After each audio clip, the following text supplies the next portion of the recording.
anybody who defects from Cuba or, another country and sort of makes that leap and understands that they may not ever see their family again, I mean, that is just an absolutely, gut-wrenching proposition.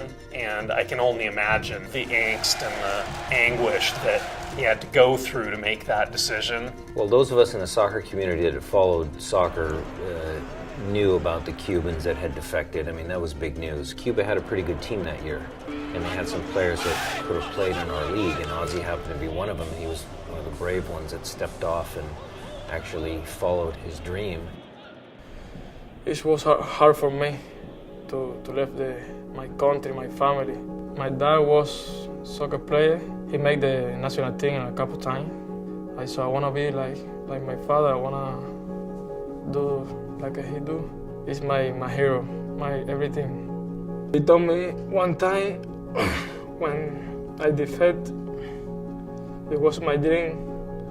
He told me, keep going, do whatever you want. You're the best soccer player I haven't seen. So it's the only thing I have. When you have to make a decision to leave your family behind, and you're going to step into an adventure of a new country, not knowing, whether you're going to succeed or not, not really having anything. That to me is, that's a pretty risky situation, and it's a chance that not a lot of people would be willing to take. So I'm lucky enough to know the story of where Ozzy's come from, growing up in Cuba, the process that it took to get to the U.S., playing for a club team down there and getting paid, $10 a week or whatever it was, and growing up in a communist country, and he's a player who's, come from the bottom, built his way up to the top, made his version of the American dream. When I stepped to the field, that moment and that day, I can't believe that moment because I say, it's me, let me touch me. Yeah, I can't believe that.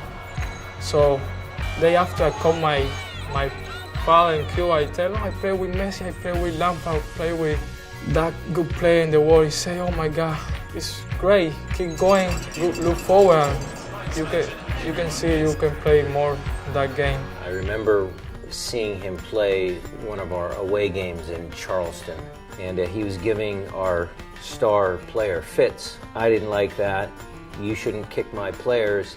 And Ozzy's eyes were telling me, you know what, coach, I don't really give a bleep. I'm going to kick whoever I want because I want to win the game. He's a terrier. I mean, he's aggressive. He's a guy who's tremendous at winning the ball back. Battles and fights and claws like crazy on the field. Every time I step to the field, I want to win every game. I want to play good. I don't want to miss the pass.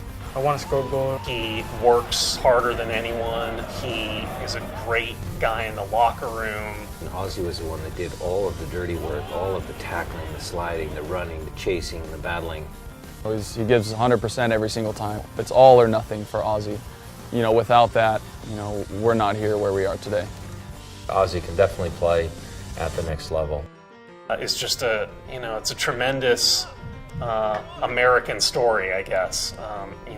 Someone coming from really modest means, huge sacrifice, and making it in the United States.